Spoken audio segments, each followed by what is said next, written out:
पिता और पुत्र और पवित्र आत्मा के नाम पर आमीन। सभी को जय यीशु। आइए आज हम संत लूकस के सुसमाचार से अध्याय 24 का अध्ययन करेंगे। सप्ताह के प्रथम दिन पौ फटते ही वे तैयार किए हुए सुगंधित द्रव्य लेकर कब्र के पास गई। उन्होंने पत्थर को कब्र से अलग लुढ़काया हुआ पाया, किंतु भीतर जाने पर उन्हें प्रभु ईसा का शव नहीं मिला। वह इस पर आश्चर्य कर ही रही थी कि उजले वस्त्र पहने दो पुरुष उनके पास आकर खड़े हो गए। स्त्रियों ने भयभीत होकर धरती की ओर सिर झुका लिया। उन पुरुषों ने उनसे कहा, आप लोग जीवित को मृतकों में क्यों ढूंढती हैं?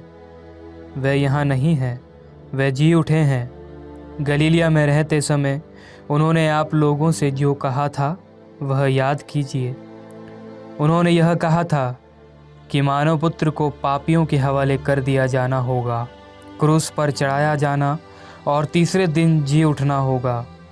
तब स्त्रियों को ईसा का यह कथन याद आया।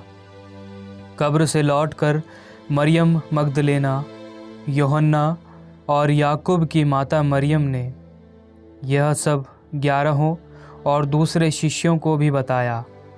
जो अन्य नारियां उनके साथ थी, उन्होंने भी प्रेरितों से यही कहा, परंतु उन्होंने इन सब बातों को प्रलाप ही समझा और स्त्रियों पर विश्वास नहीं किया। फिर भी पैतरुस उठकर दौड़ते हुए कब्र के पास पहुंचा। उसने झुककर देखा कि पट्टियों के अतिरिक्त वहां कुछ भी नहीं है, और वह इस पर आश्चर्यचकित होकर चला गया। उसी दिन 2 शिष्य इन सब घटनाओं पर बातें करते हुए एम्माउस नामक गांव जा रहे थे। वह यरूशलेम से कोई 4 कोस दूर है।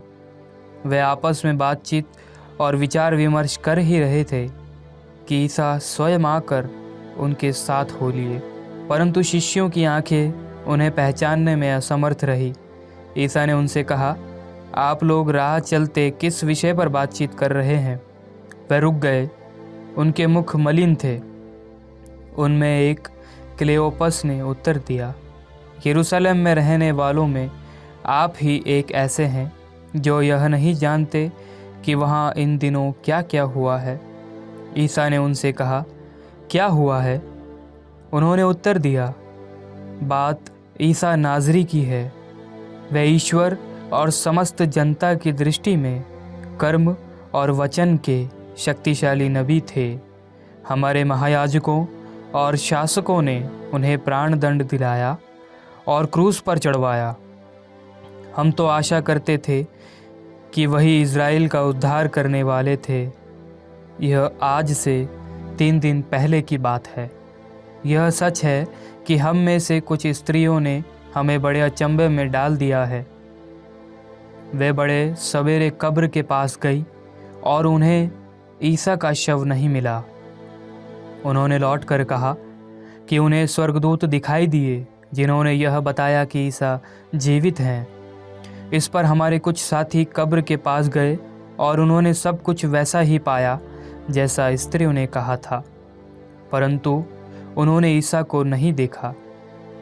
तब ईसा ने उनसे कहा, निर्बुद्धियों, नबियों ने जो कुछ कहा है तुम उस पर विश्वास करने में कितने मंदमती हो। क्या यह आवश्यक नहीं था कि मसीह वह सब सहे और इस प्रकार अपनी महिमा में प्रवेश करें?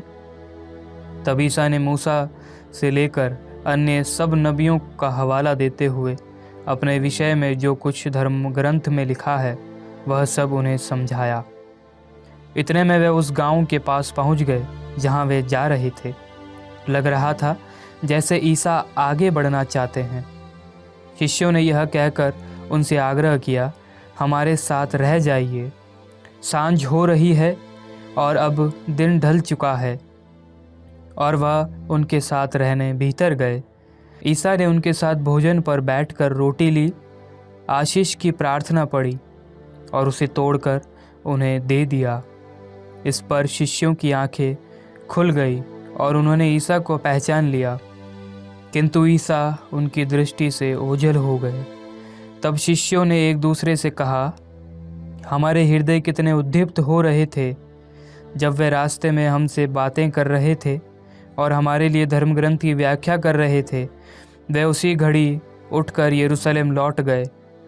वहाँ उन्होंने 11 और उनके साथियों को एकत्र पाया, जो यह कह रहे थे, प्रभु सचमुच जी उठे हैं और सिमोन को दिखाई दिए हैं। तब उन्होंने भी बताया कि रास्ते में क्या क्या हुआ और उन्होंने ईसा को रोटी तोड़ते समय कैसे पहचान लिया। वह इन सब घटनाओं पर बातचीत कर ही रहे थे कि ईसा उनके बीच आकर खड़े हो गए। उन्होंने उनसे कहा, तुम्हें शांति मिले। परंतु वे विस्मित और भयभीत होकर यह समझ रहे थे कि वे कोई प्रेत देख रहे हैं। ईसा ने उनसे कहा, तुम लोग घबराते क्यों हो? तुम्हारे मन में संदेह क्यों होता है? मेरे हाथ और मेरे पैर देखो, मैं ही हूँ। मुझे स्पर्श कर देख लो। प्रेत के मेरे जैसा हाड़ मांस नहीं होता। उन्होंने यह कहकर उनको अपने हाथ और पैर दिखाए। जब इस पर भी शिष्यों को आनंद के मारे विश्वास नहीं हो रहा था और वे आश्चर्यचकित बने हुए थे, तो ईसा ने कहा, क्या यहाँ तुम्हारे पास खाने को कुछ है? उन्होंने ईसा को भुनी मछली का एक टुकड़ा दिया। उन्होंने उसे लिया और उनके सामने खाया। ईसा ने उनसे कहा, मैंने तुम्हारे साथ रहते समय तुम लोगों से क्या कहा था कि जो कुछ मूसा की संहिता में और नबियों में तथा भजनों में मेरे विषय में लिखा है, सब का पूरा हो जाना आवश्यक है। तब उन्होंने उनके मन का अंधकार दूर करते हुए उन्हें धर्मग्रंथ का मर्म समझाया और उनसे कहा, ऐसा ही लिखा है कि मसीह दुख भोगेंगे, तीसरे दिन मृतकों में से जी उठेंगे और उनके नाम पर यरूशलेम से लेकर सभी राष्ट्रों को पाप क्षमा के लिए पश्चाताप का उपदेश दिया जाएगा। तुम इन बातों के साक्षी हो। देखो, मेरे पिता ने जिस वरदान की प्रतिज्ञा की है उसे मैं तुम्हारे पास भेजूंगा। इसलिए तुम लोग शहर में तब तक बने रहो जब तक ऊपर की शक्ति से संपन्न न हो जाओ। इसके बाद ईसा उन्हें बेथानिया तक ले गए और उन्होंने अपने हाथ उठाकर उन्हें आशीष दी।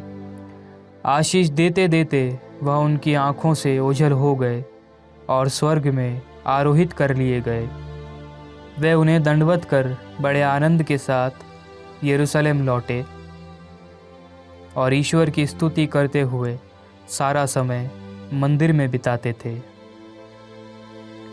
यह प्रभु की वाणी है। ईश्वर को धन्यवाद। पिता और पुत्र और पवित्र आत्मा के नाम पर आमीन। सभी को जय यीशु।